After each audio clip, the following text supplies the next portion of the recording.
Yeah, Dobry вечір, and just from the very beginning switching into English, which is a working language, as usual here. So yeah, thank you for coming today, and we are having the debate which is organized or initiated by Visual Culture Research Center and European Alternatives Organization within the School of Abducted Europe, which is one of the schools within the Kyiv Biennial. And this school is organized by our center in Kyiv and Institute for Human Sciences in Vienna. Just some short introductory note regarding today's speakers and the topic of the debate. So it's called Defining Europe from the Margins. And actually, most, as I can guess, most of the issues and problems that will be raised today in the evening by our two speakers will deal anyway with the idea of borders and frontiers.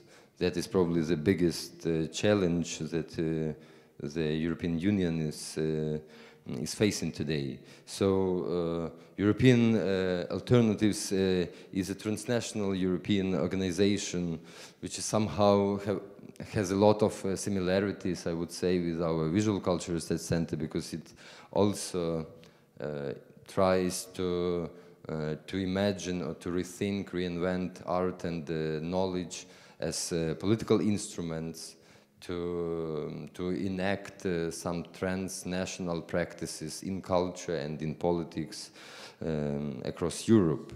And today we have two speakers. The first one on the right is Niccolo Milanese, who is the chair of the European Alternatives Organization, and another one is Ovidiu Tichindeleanu, a philosopher, social critic and editor of Idea magazine in Romania, but now currently Ovidiu is living in Chisinau. The idea to have the European Alternatives Organization event here in the framework of the Kyiv Biennial is connected with the foreign department of the Biennial, which took place in Belgrade within the Trans-Europe Festival 2015, just a couple of weeks ago. And this festival was organized by the European Alternatives Organization, which has actually already the 7th-year history. And somehow this festival, which is usually organized by this organization, is also a biennial public gathering. And it's very important from our perspective, being here in Kyiv, that like both events somehow are aimed at the European idea, really treating it from the margins, because both Belgrade and Kyiv are even practically or pragmatically outside the EU. So that gives another layer of criticality about today's topic. So I'm happy that, thank you for your coming, happy to introduce you today, and I'm passing the microphone, and probably I will moderate the Q&A session afterwards if it's needed. Yeah. Let's try this one. Thanks, Vasil, and we're really delighted to be here. As Vasil said, this is the kind of continuation of a conversation that already started in Belgrade at the Trans-Europa Festival. And actually, I'm hoping will continue in about a month's time in Sarajevo in a different festival, and European Alternatives wants to continue this kind of dialogue about defining Europe from the margins over the coming years. We decided to set this up as a kind of conversation between the two of us, and we can also obviously include everybody that's here. We want it to be quite informal. But perhaps to start, I will say a little bit about this idea of the margins, and through that say something about why it's important to European alternatives. It was important for us to support and be part of this Kyiv Biennale for a political reason that's very immediate about the situation, an idea of Europe in this geographical context, but also for a more mythological reason, which is related to the title of this school, the School of Abducted Europe. European Alternatives, the organization, started with the idea of the myth of Europa, abducted Europa, who was abducted somewhere outside of what we would currently consider to be Europe, or what a lot of people would currently consider to be Europe. She was probably born somewhere where we would now define as Lebanon, abducted by Zeus and taken no one knows where, possibly to Crete, and looked for by her three brothers who went in three different directions, looking for her, founded cities as they looked for her, and never found her. And European Alternative started with this idea of Europe in mind, the idea that Europe is never where you are, it's where you're looking for. Europe is to be found in different directions. Europe is not primarily a geographical space. It's also somehow a civilizational idea, but a very problematic one in which we need to take into account the violence of abduction or even rape, as well as the beauty of the idea. This was somehow the starting idea of European Alternatives. European Alternatives is active throughout Europe, and it has offices in cities which one might consider to be central. Places like Paris, where I live, London, Rome. We've got an office in Berlin. So one may say, indeed people have said to people like me, you have no right to be talking about the margins of Europe. Why are you so interested in the margins of Europe? Leave that to the subjects at the margins. And I refuse that quite directly. Firstly, on the grounds that the marginality is something which is not simply geographic, but which is highly present also in the centers of capital in Europe. The margins are very visible. If you walk through the streets of Paris, right at the moment, you see the people who are quite clearly marginalized. They're living under the railway bridges or unable to access certain kinds of services or facing various forms of discrimination because of the status of their documents and so on. So there's clearly margins there. But I also refuse the idea that these places, although they may be centers of capital or places where capital is concentrated, are really centers of Europe at all. They may actually be the last place that we would find Europe if we were looking for her right at the moment. So the first thing I want to suggest is to, as a hypothesis for our discussion, is to complicate this idea of marginality almost to the maximum. Ovidiu, I wonder if you want to pick up from there. Yeah, well, I concur with the idea that the margins are more of a concept, just like I concur with the idea that, let's say, the global south is not a geographical reality, but a concept and a geopolitical relation. But within this context of seeing Europe from the margins, I think we have to be very careful to also define what misses from the picture. And one of the things that, let's say, is missing, or maybe one of the places where we can find this Europe and places other than London or Paris, is, in my case, rethinking the regional solidarity and the former socialist bloc and Eastern Europe as an entity.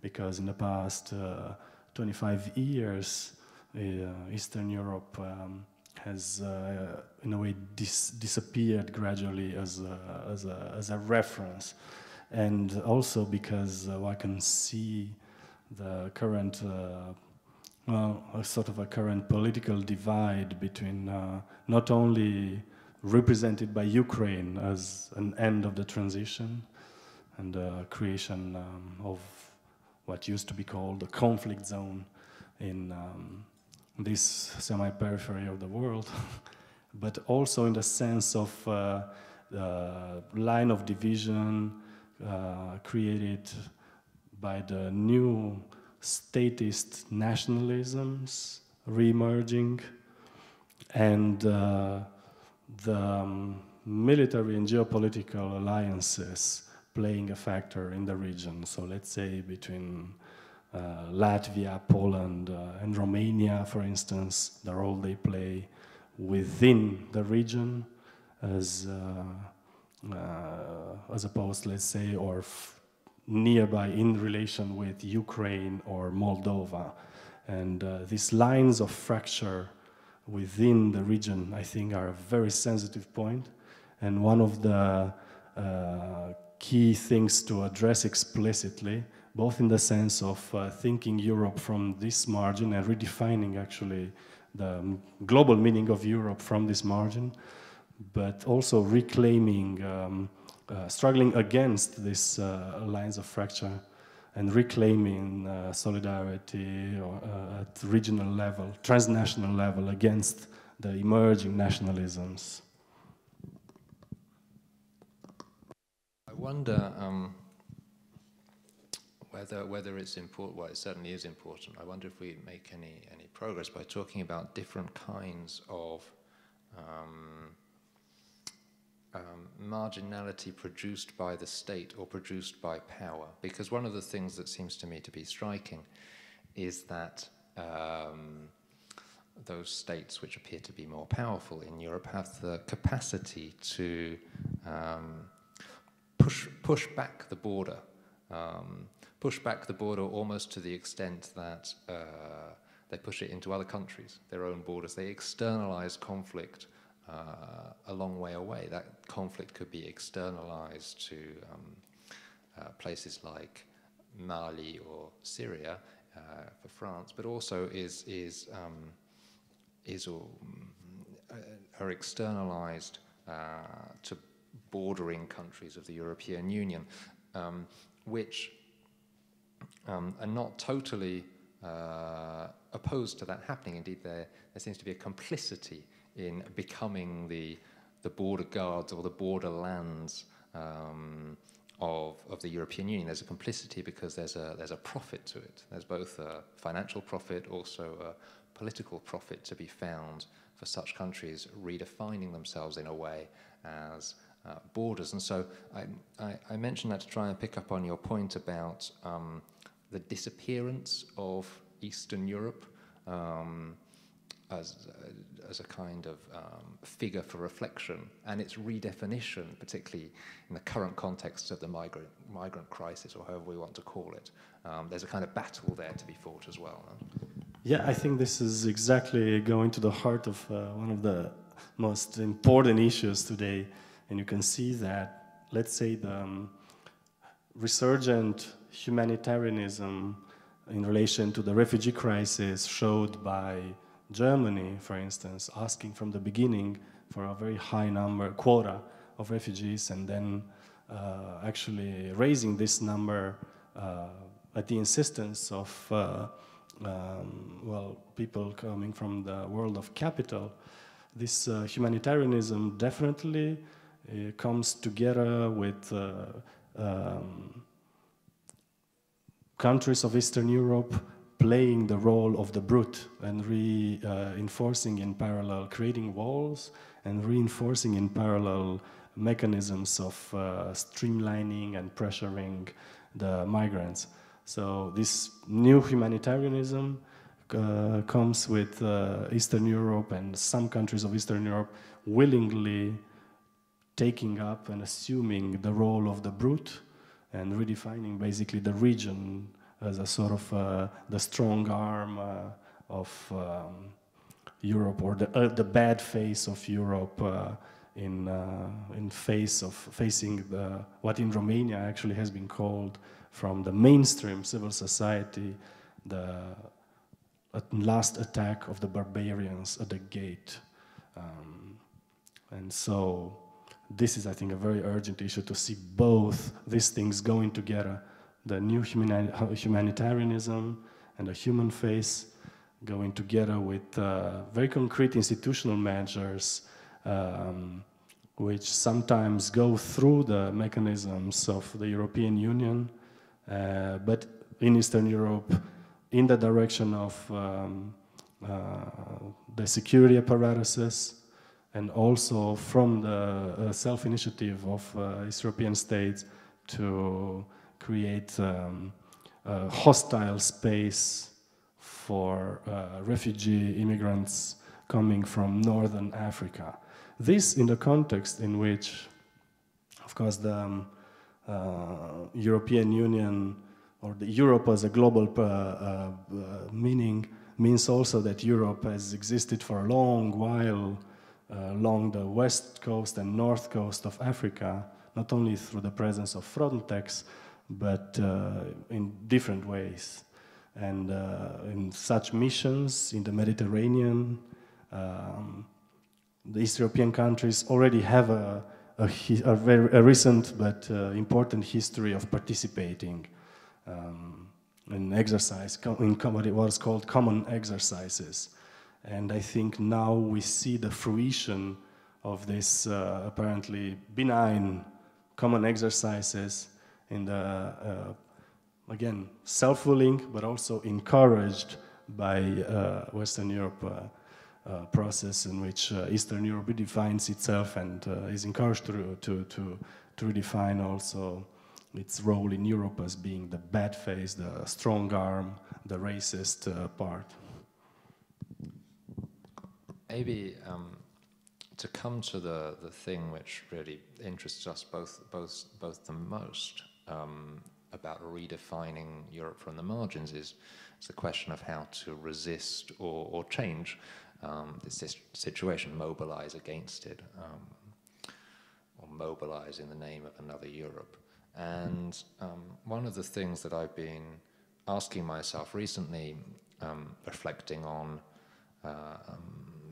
this kind of increasingly popular form of protest, which which here was the Maidan, elsewhere was Occupy, Indignados, etc., is that each of them, in claiming a public space, reclaim a space of centrality, actually. Typically the spaces that are claimed are the central square of the city. This is the spectacular space to create, to try to occupy a media space which is occupied by other powers right at the moment. And so if we ask ourselves about the place of the margins in that imaginary of contestation, it's not easy to find a place for the marginal spontaneously in the central square. And of course this runs into questions around processes of nationalism, which may be supported or contested in ambiguous ways by the protest movements and their relationship to public space and the public, which they try to concretize, actually, for a moment. And so there may be various ways out of that trap. One is to think about networks of occupied spaces, and there have been various attempts, we've been involved in various attempts of trying to build networks of occupied spaces, which, in the act of building a network, decentralizes each one. There may be other solutions as well. One which came to my mind is to institute the idea of the the space of the absent that is occupied in the square. Much as there is one of the important ways of trying to found a national community is to do it around the tomb of the unknown soldier, Benedict Anderson says.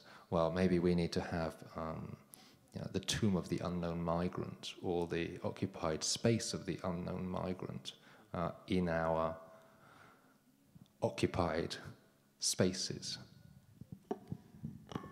Well, yeah. I mean, my first reaction is that I remember in the first World Social Forum in Tunis in 2011, one of the places of plenary meetings, there was a boat, there was a monument basically, which was just a boat, and on the boat it was just a long sheet with names of people who disappeared trying to cross the Mediterranean. And as I left Tunis and I went to my home city in Cluj, the very same week I was welcomed to my home city by a demonstration in the central square of the local gendarmerie who celebrated an anniversary, and they had just returned, celebrating also the return of a mission in the Mediterranean, one of these cooperation missions. And it was in the very central square of Cluj, in between the Orthodox Cathedral and the National Theatre. And it also was accompanied by a show of weapons, including with small demonstrations, which was very popular with kids. So this obviously you can see that the monument of the immigrant is not only an absence, but it's enforced by a presence coming from a place of power, a place of violence. And well, in direct relation to that, I'm creating microphony. So.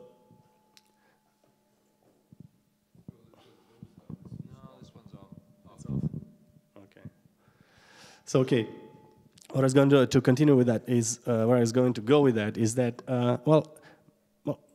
there's central squares are good places to traditional places to start or continue a movement if they have a history where this happens, like the Revolution Square of the University Square in Bucharest, or other places where people seem to go by, or here in the Maidan, where people seem to go by even by reflex, because it has a historical meaning and a historical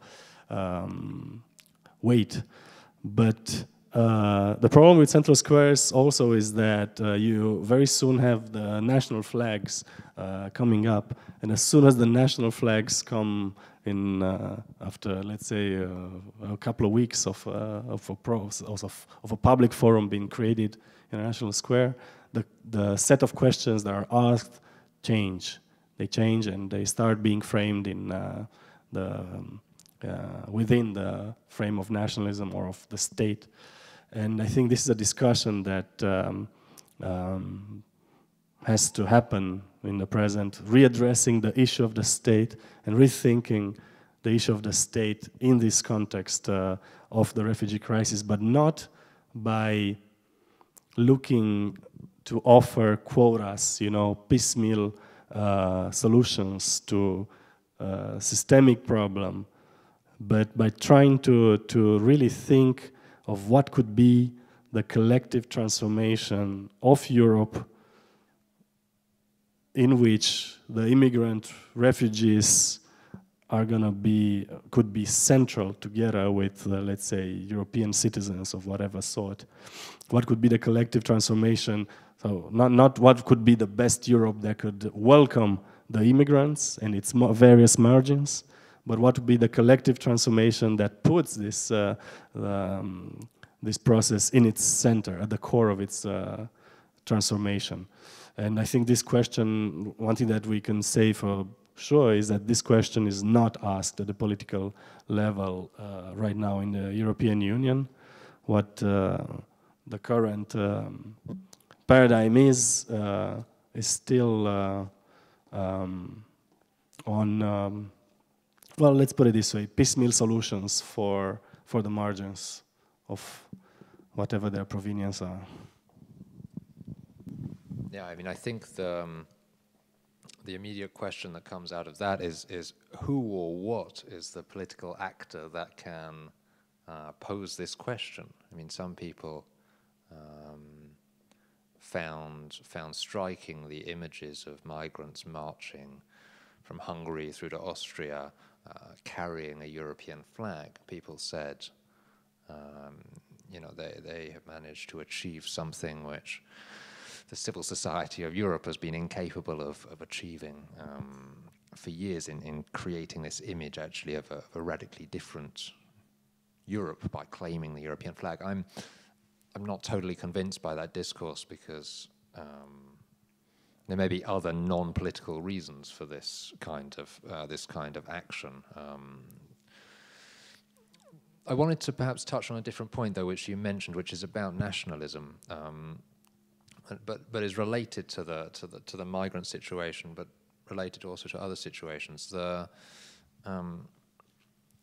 One of the things that's been said to explain the reluctance of Eastern European, Central Eastern European countries to migrants has been that their power, their sovereignty hungry. They're hungry for sovereignty and find in the European construction the possibility of exerting a sovereignty which they weren't able to exert previously. And that is maybe, or could appear, the inverse tendency to Western Europe, where sovereignty has been understood to be shared, although it's being shared amongst like-minded states. I wanted to touch on that because this question of nationalism is strongly related in a position of geopolitical weakness. You know, some people say that the nationalism in that situation is more defensible, is also more progressive than the nationalism of those in position of geopolitical dominance. There were lots of debates about the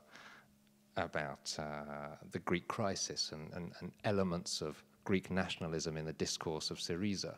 You know, this kind of attacking Germany about war debt, or trying to talk about the pride of Greece. And many of my friends said, well, look, this nationalism is the nationalism of the weak.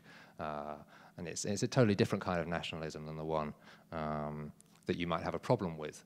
I imagine there could be people saying similar kinds of things here in Ukraine about Ukrainian nationalism. You could say, well, this is the nationalism of the weak in the face of an aggressor. So I think it's important to interrogate this notion of nationalism, also this idea of being hungry for sovereignty. I mean, I have the spontaneous reaction that both kinds of nationalism are highly problematic, but I'm unable to explain why in sufficient detail to convince my friends, at least. Yeah, this would be this is a very complex question, but one thing that I could, I guess, comment on that or react to that is that we have already seen the direction taken by the nationalism of the weak. And in the case of Hungary, let's say a very concrete institutionalization of the nationalism of the weak. And I don't think we can see an example that would counter that at the level of institutions and of the state apparatuses yet. And I do not see it as an alternative to, or as a better alternative to the nationalism of the dominant. What we could also see, and that's also a question, if, let's say, if Ukraine has become the conflict zone of a periphery which then enters among each states into a race to the bottom. If that would be the scenario, then actually the nationalism of the weak could become a nationalism not towards, let's say, the nationalism of the strong, but in between the neighboring states, as in the competition between local protectionisms, say between Romania and Ukraine, or between Hungary and Slovakia, right? And this is a very important issue if, let's say, the increased power and policies of Germany within the European Union does have this consequence for the future of not only determining the emergence or encouraging the emergence of protectionism, nationalism in a weak zone, but generally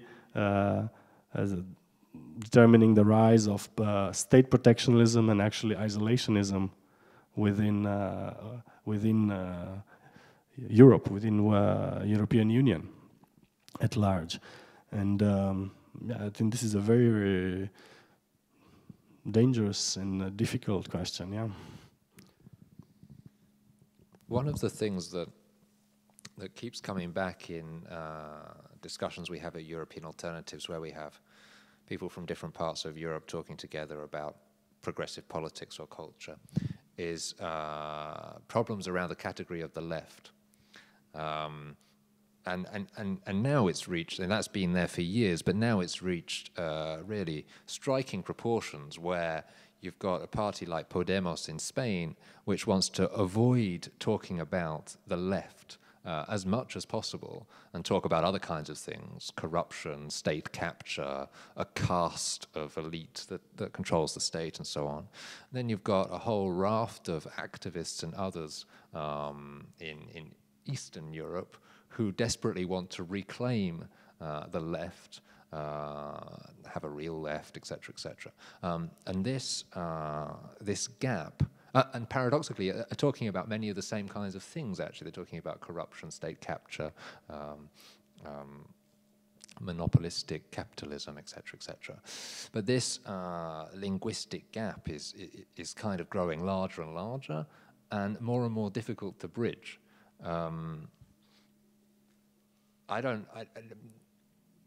And I'm not even sure I understand sufficiently why it's there. So I mean, I want to ask you about this reclaiming of the left as someone who's working in a context where that is perhaps a live issue. Yeah, maybe it's a huge issue, but one thing that I feel a need to say upfront is that I really don't think that the distinction between left and right is useless today at any level, or not pertinent, or not actually used by people who claim they are not, let's say, left. And yes, let's say Ada Colau came to power in Spain on a platform which comes from a very different set of themes than the ones usually asked by the left. The struggle against evictions was the main electoral issue, which is unheard of and very much a welcomed kind of theme, because it puts together in the same place, actually, in the same place of becoming political, let's say, core citizens of Spain, as well as immigrants.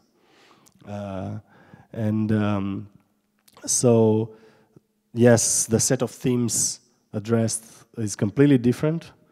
And this reclaiming of the left in Eastern Europe, I think it's talking, maybe it's going in a similar direction, but it's definitely talking from a different historical experience.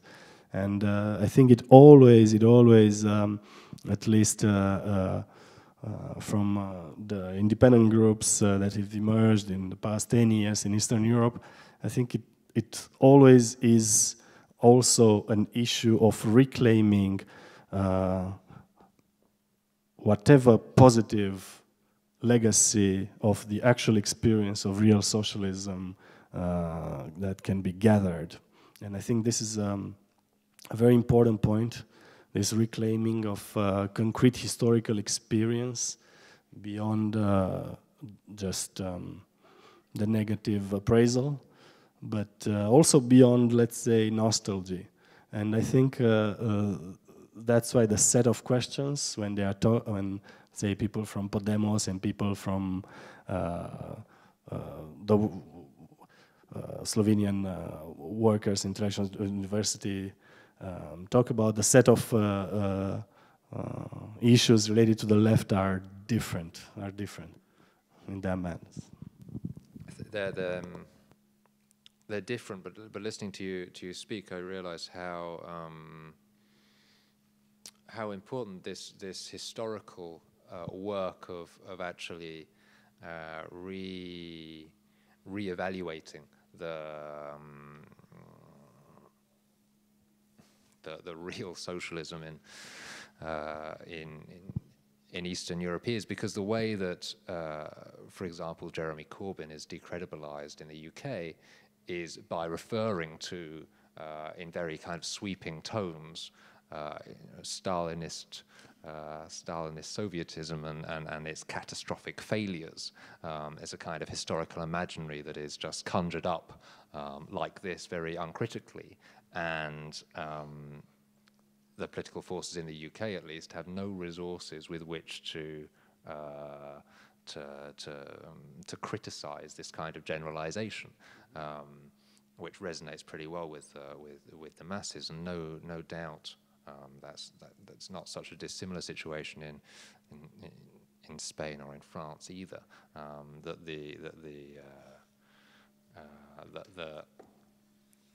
the monsters that haunt the political imagination of the West are those that are hiding behind the Berlin Wall, and until you expose that not everything was monstrous, actually it's very difficult to talk about real political change. Maybe as a last subject before we can open it up a bit, I wanted to touch on something related to that and also quite important to us, which is the role of culture and the arts, because there I think is some, here we are at the Biennial, there I think is some sphere of action which has got a particularly important role when it comes to memory and representations, clearly. Also one where the category of politics is always, and probably rightly, problematic, difficult for artists to work with, very recently, we at European Alternatives have been working with Cuban artist Tania Bruguera, who founded the Hannah Arendt Institute of Artivism in Cuba, which seems like a stunning combination of Hannah Arendt, who didn't have that much to say about the role of art, even if she might have had to say various things, with this category of artivism as artists acting as activists for political change. She got a certain amount of criticism for that kind of gesture. Is that what we need? Artivists, or is that a kind of facile form of political contestation? I think it's not a facile form of political contestation, but I would like more. I still think culture is one of the decisive terrains of struggle, and you can see that, for instance, in the way looking at different sectors. Let's put it this way. Let's use this example to see it. For instance, after the crisis of 2000, starting in 2008, 2009. And then the protests that flared up, social protests that flared up all over Eastern Europe, from Slovenia to Romania and Ukraine. You could see that, let's say, people from the right in the political sphere, but also in the civil society, have started again developing, let's say, a sensibility for social issues, and they've started actually borrowing themes and subjects that were traditionally approached by the left. Social justice, a lot of themes. But what happens is, and it's very interesting, is that you see a lot of this interesting, let's say, turnings towards social justice. For instance, in the NGO world,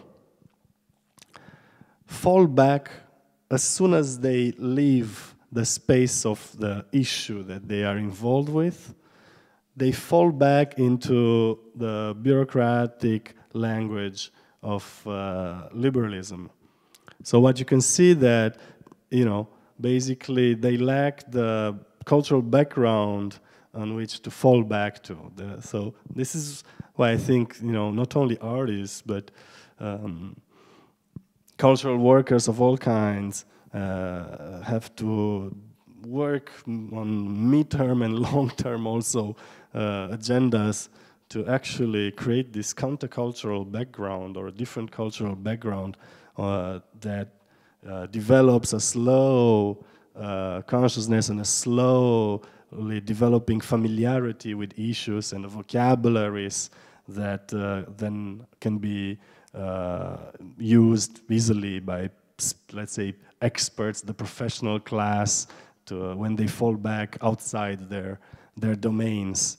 I mean, I think one of the easiest to understand examples is even this one with the word capitalism, right? As it took, I think, from the experience of Critic Attack was having in Romania.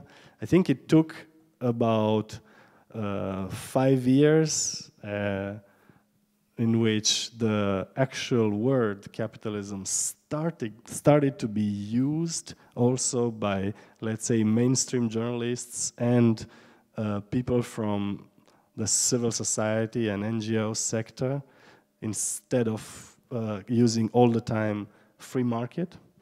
And that makes a big difference, actually. It makes a big difference. So this cultural background on which people fall back once they, especially people from the professional class, fall back once they go outside and expose themselves outside their domain of professional domain or domain of expertise or issue, concrete issue in which are they involved. I think this is an important terrain of struggle that is ever present. It's ever present. Yeah, when you talk about the slow and patient work of cultural work on the cultural background, shall we say, the immediate question that comes to me, the worry, is one about our increasingly accelerated public life, actually, and public attention span, which we're only able to puncture occasionally by opening up spaces of slower exchange. I wanted a little bit with that in mind to see whether others have questions, comments, answers to questions that we posed here, rather than us dominating these two microphones eternally.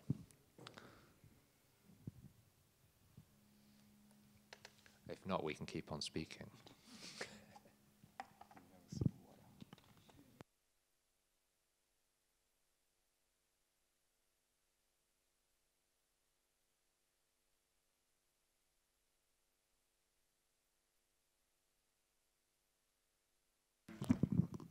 Very coherent, but there were some points of discussion that you raised and I thought were interesting. And I think Ovidiu mentioned earlier about this. I mean, both of you talked about it, but I think it was this opening up the discussion about Eastern Europe and what is happening today with the migrant crisis.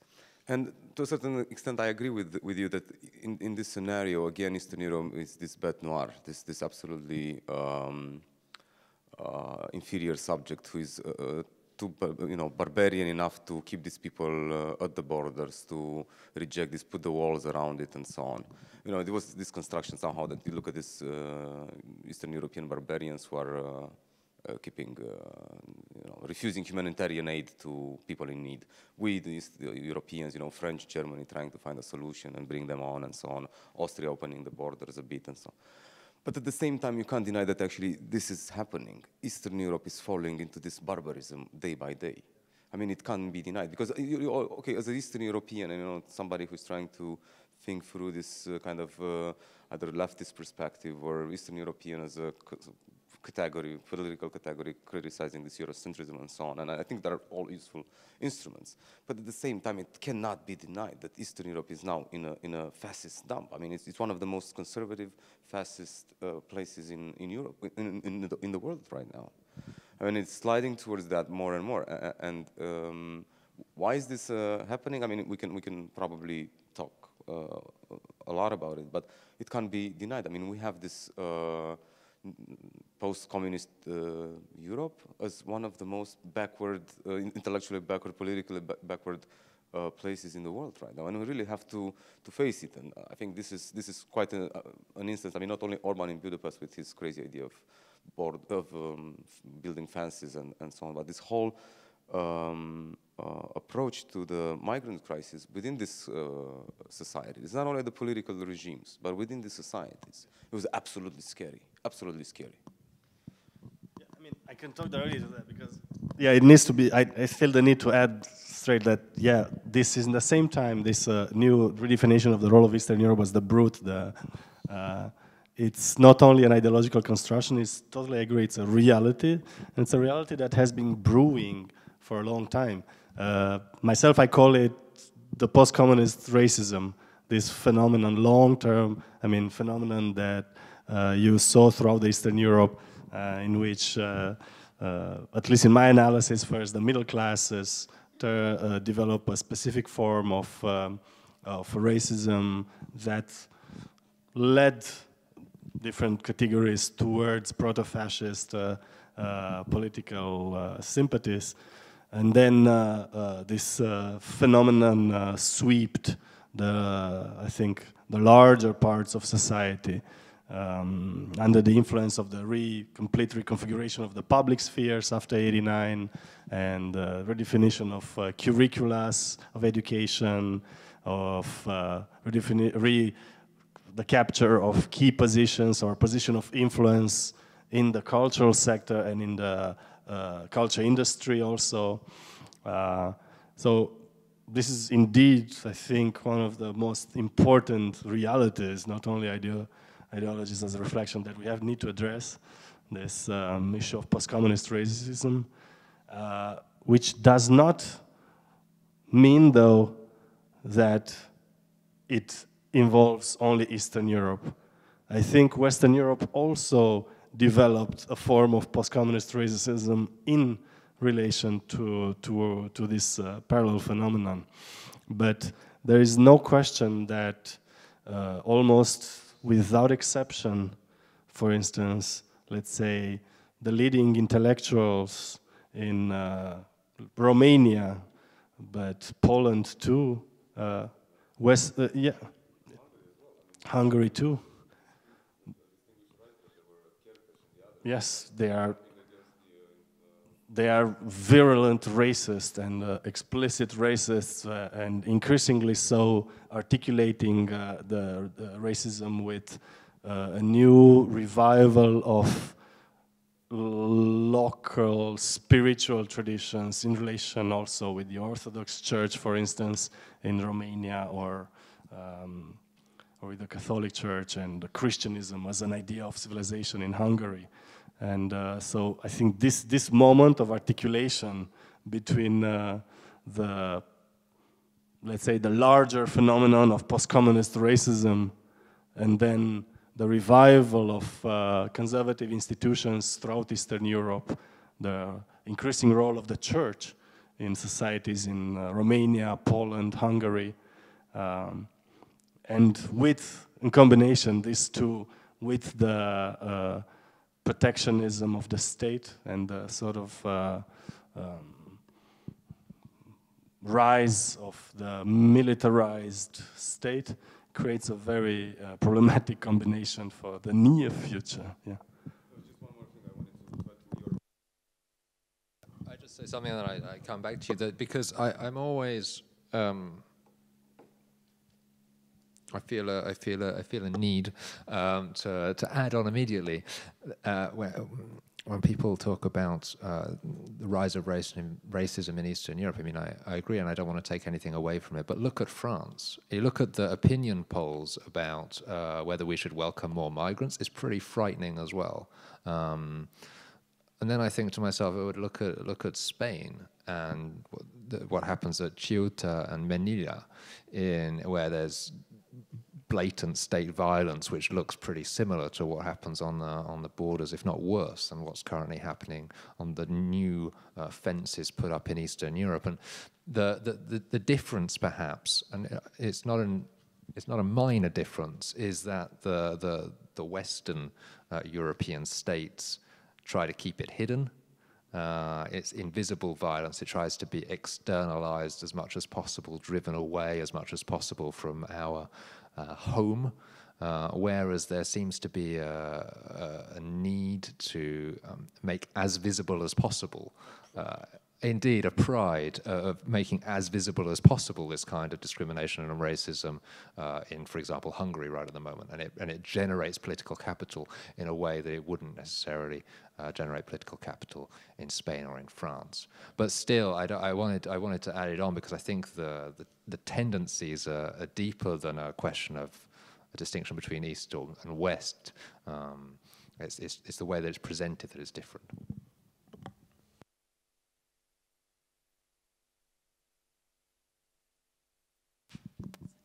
Hello? Yeah. Oh, okay. Hello, my first question in this Biennial.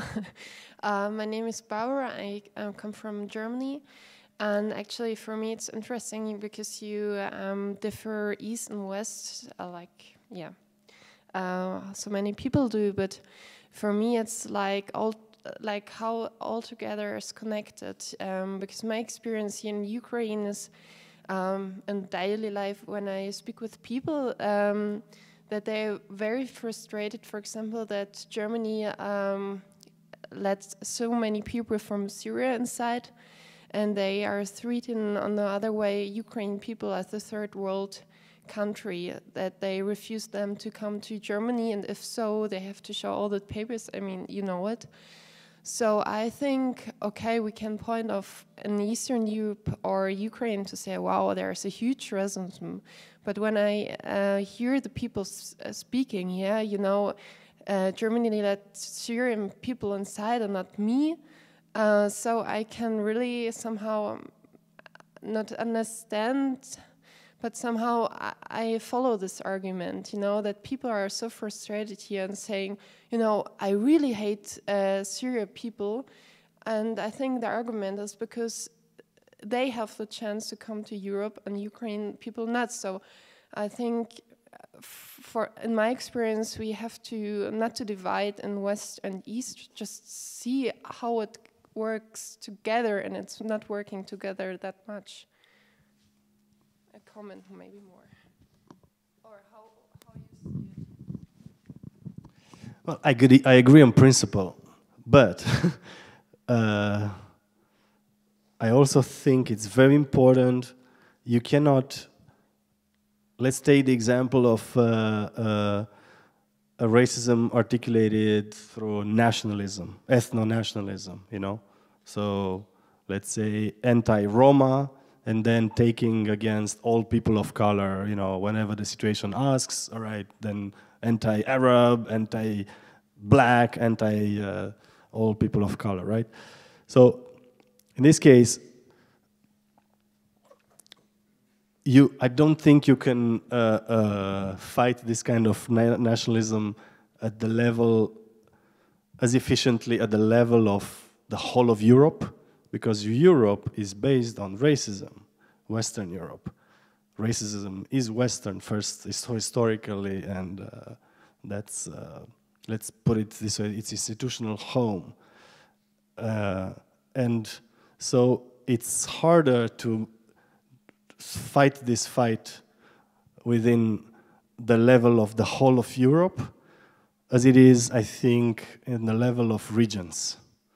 developing regional solidarity. And that's why I was talking about Eastern Europe. I agree we have to interconnect, and this definition of Eastern Europe and East and West is always fuzzy. And that, I think that's important. It has to be fuzzy. There's no straight line that I can point to. But, you know, it's always something that it's a division that is a relation. Yeah, the interconnectedness of everything is very important. Like, for instance, southern Spain with Western Europe and with sub-Saharan Africa, because that's the place where you have immigrants from Western Romania and sub-Saharan Africa working in the same fields together, right? So this interconnectedness, I agree, is very important. The problem is how to struggle against the rise of fascisms and of virulent ethno-nationalism. At what scale do we fight this fight? If you fight it at the level of the whole of Europe, I'm not sure it's so efficient as if, in comparison with fighting it both in the transnational level of neighbors or neighboring regions, and also within the state at the level of intrastate regions, you know? So anything that kind of doesn't respect the frontiers of the state, I think it's more efficient. I've got two things to say on this. One is about provincializing Europe. I mean, we can make distinctions between East and West like this to try and draw contrasts about attitudes towards migrants, but we're contrasting very small differences ultimately. When you look at you know, the contrast between Europe's attitude to migrants and Lebanon's, which has accepted much larger numbers proportionately, we're in a situation which is much more tense in terms of religious tensions or potential religious tensions, and with the lack of a state without any kind of degree of fuss in comparison with this enormous, you know, discussion that has started in Europe about very small numbers of quotas to set and so on. So, I mean, to provincialize Europe is also to say that, yeah, there are differences, but they're kind of small differences in comparison with. And then maybe to ask the question, what can we learn? You know, Europe's forever trying to teach other countries what to do, but what can we learn from, for example, Lebanon about how to welcome people would be a good question to pose. So that was the first thing I wanted to say. The second thing about the strategic question of how to change the situation. I mean, I agree that when it comes to acting on the cultures, acting on the minds of people, trying to act trans-European all the time is not the most effective. One thing that we do at European Alternatives, we've been criticized for, but I'm willing to defend it, is to try and be very present in the European institutions in Brussels. And part of the reason for that is because it's extremely difficult to change the minds of millions of people throughout Europe. But actually, the people, at least in terms of the European institutions who are taking decisions, is quite a small number of people. Maybe they have a lot of protection around them, but there's a case to be made that maybe one avenue, not the only avenue, but one avenue for promoting real change is actually to go directly to the top, because there's a much smaller group of people you need to influence, and sometimes those people are much more open to proposals than one might anticipate. At least that's been our experience. Haven't tried to negotiate with Orban.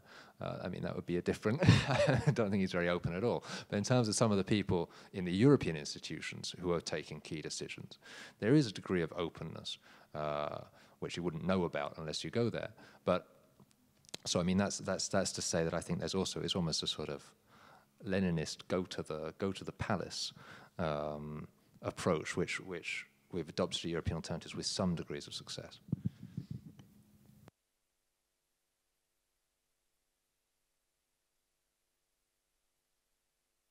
Nationalism of the week. I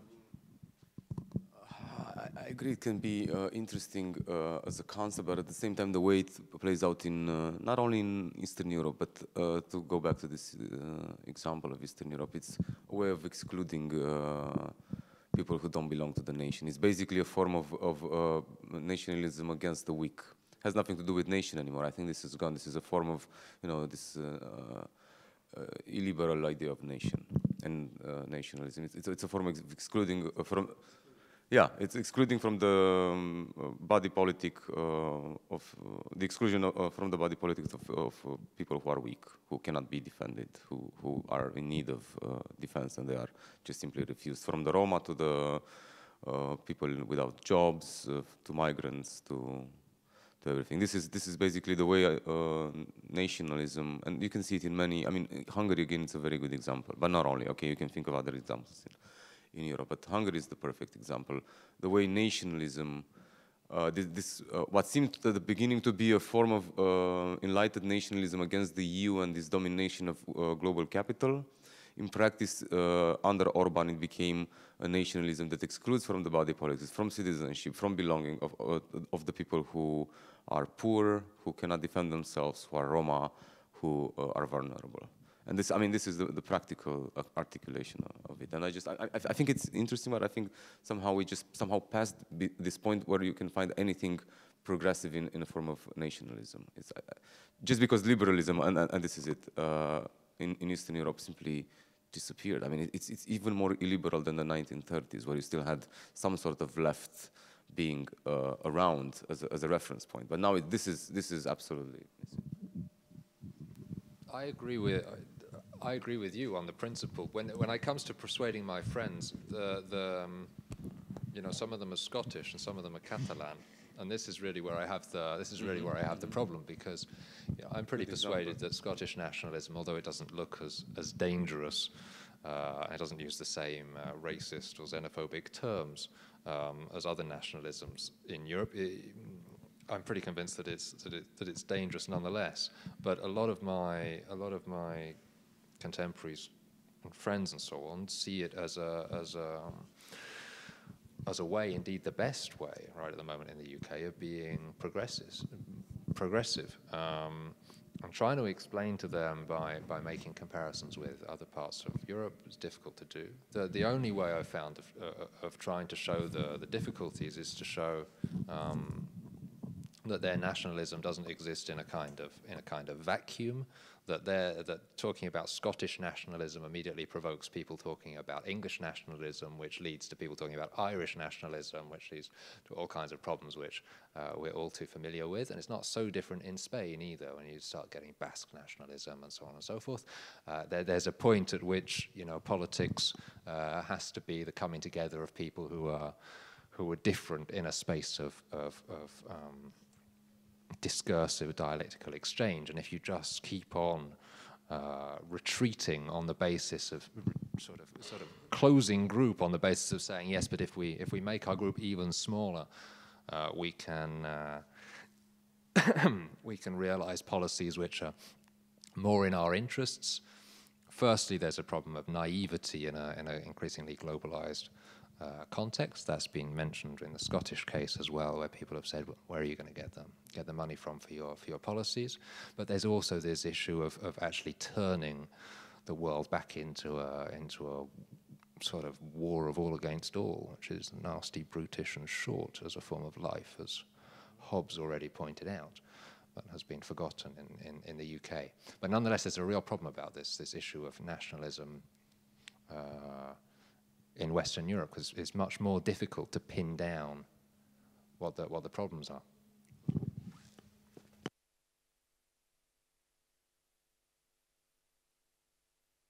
Putting it out there, that one of the ways to also kind of counter this rise of nationalism, and I mean the background of this is that, well, if let's say there's a general disenchantment with the European Union expressed at different levels throughout Europe, right? It doesn't mean that only, let's say, the leftists are trying to delink from Eurocentrism.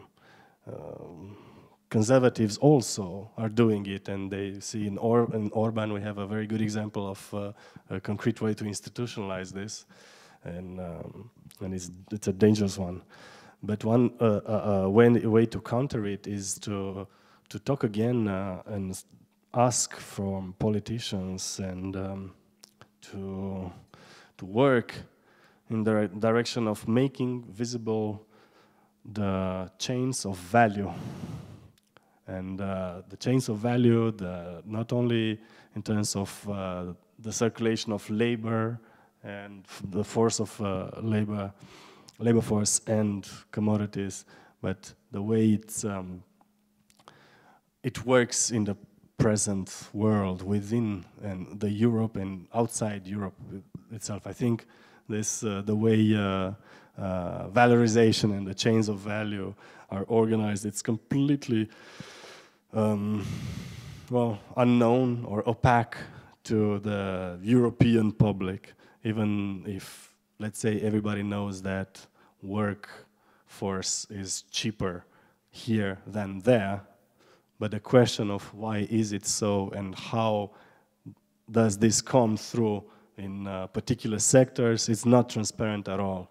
And then the second way to counter the return of the protectionism and isolationism would be also to, of course, I guess, to ask what are the social issues that you address. If all the, let's say, as I was saying, like if it's true that a lot of forces from the right are borrowing themes from the left, then kind of let's push that and keep asking from our different roles, what then, not if you're left or right, because well, the situation is what it is, but ask what are the social issues that you address, making from the political exercise, then centering on the social agenda of the parties and of politicians.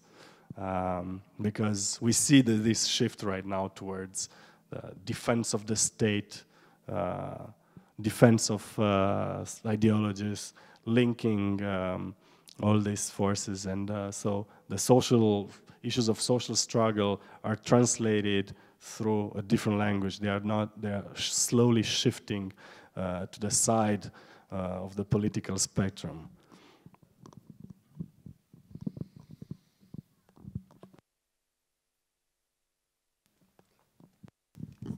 Just a very short question, because we have to finish like in 5-10 minutes.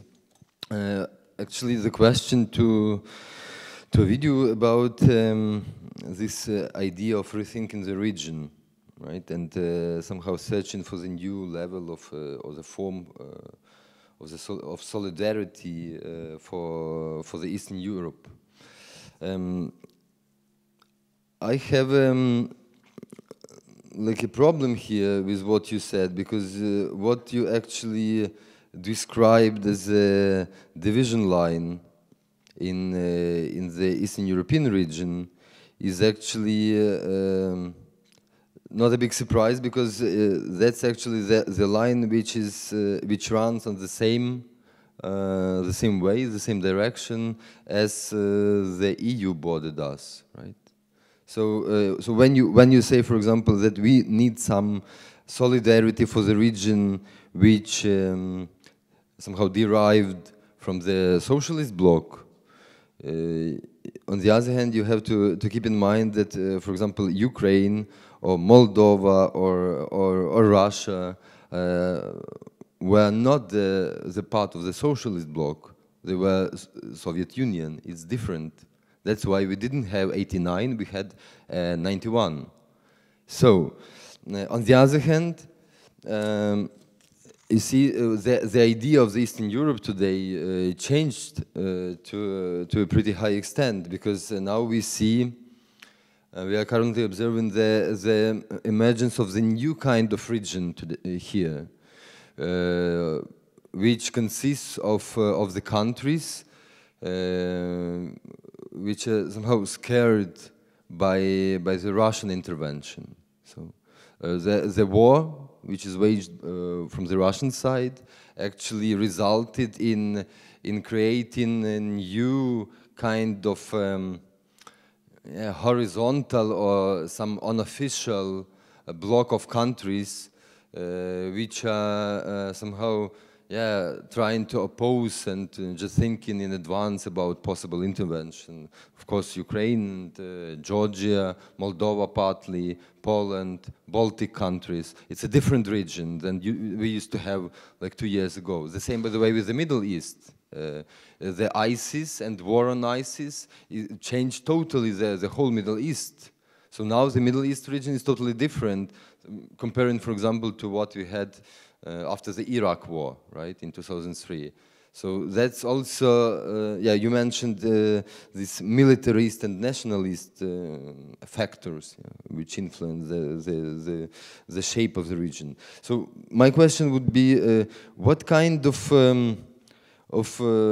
form of solidarity and for which region here you mean? So how would you like depict or frame the boundaries of this region? I think it's pretty unexpected, and maybe it could be an effective idea that to first try to establish some emancipative agenda, at least on the regional level in Europe, and then we could probably broaden it. But interesting that how you define this today, and what is your projection for the future? I agree with both that it's important to differentiate between Eastern Europe and the former socialist bloc, and that's a question, an issue that I always bring up in dialogues with both Western comrades and people from the global South. It's very important to understand the different historical legacies and different ways of organizing socialism, and the way it also played out after 89, 91, 92. Differently in the region and in different countries. I also agree with the fact that the situation in Ukraine changed the meaning of the region. But what I see is that this meaning is something that we need to challenge. And thus far, it's challenged at the level of grand geopolitical forces. For instance, here in Kyiv, the voices of Maidan or the social issues raised by the Maidan were subsumed by the geopolitical power plays. You can see this playing out very clearly in Moldova, where, for instance, last year in the general elections, basically the opposing sides, one of them had actually the NATO symbols on their billboards, while the others actually had images with Putin. And this was happening in Moldova, right? So, and it was about the general election. So you can see that this, the way the changing meaning of the region and its sense for the people is articulated, it comes from very big powers and very big geopolitical power players, and it doesn't come from the region necessarily itself.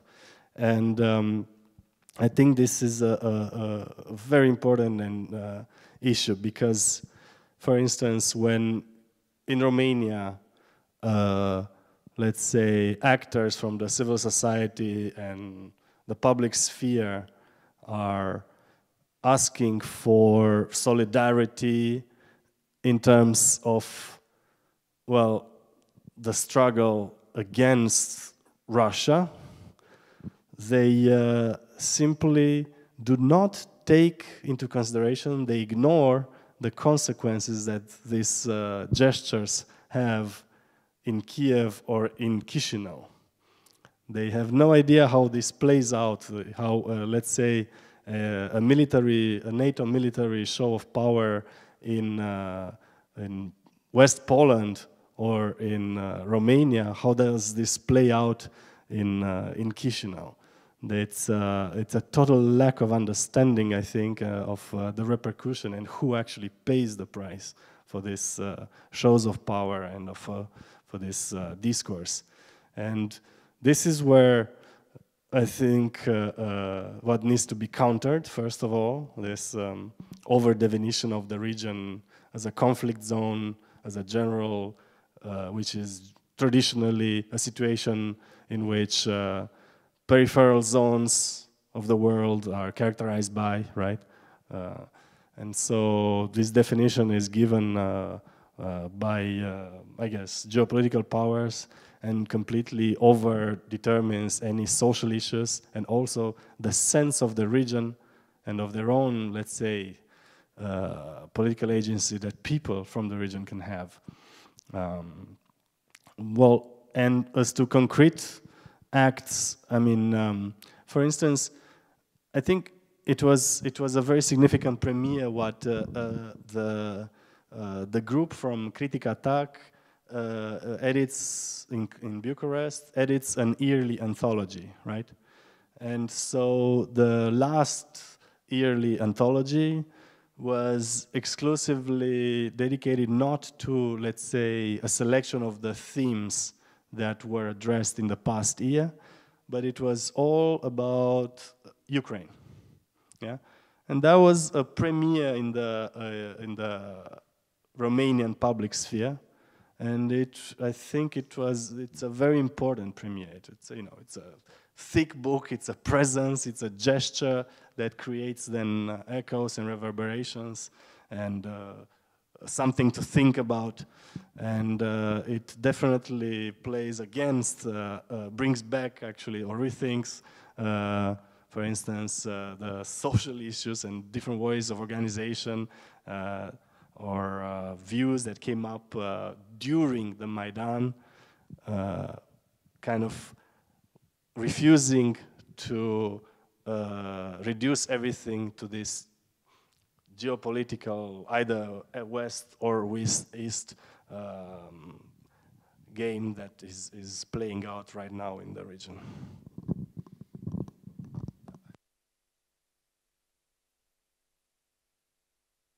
Will demonstrate my unfailing faith in the European Union, which is that what the European Union should be doing in conflict zones, actually around the borders of around its borders, is to play precisely this role of being sensitive to, attentive to the social demands emerging from, not only social demands, that is, social demands emerging from civil society, and also supporting civil society. This kind of issue that you just talked about, that understanding the way that a NATO strike in one place affects people in other places, this is what the European Union should be very strong at, taking advantage of its cultural sensitivity, capacity for translation, all these kinds of things should be the hallmark of the European Union. It's striking to me how a region which was sufficiently smart in the run-up to the Iraq War to mobilize not only at a popular level but also at quite an elite level of the state to say, look, we understand that this is a really bad idea, and made a virtue of that, has recently kind of firstly lost all sense of its international geopolitical role, and secondly, to the extent that it has tried to find it, it's trying to kind of take the lead in military operations where the US isn't able to put its logo right at the front. So you know, the compensation for Europe not having a foreign policy is French bombing planes and so on. And this is the way it's trying to recover a geopolitical role, which seems to me to be completely the wrong direction. Firstly, because it doesn't have the force to play in that kind of league. And secondly, because it's not in the interest of anybody. It misses its opportunity.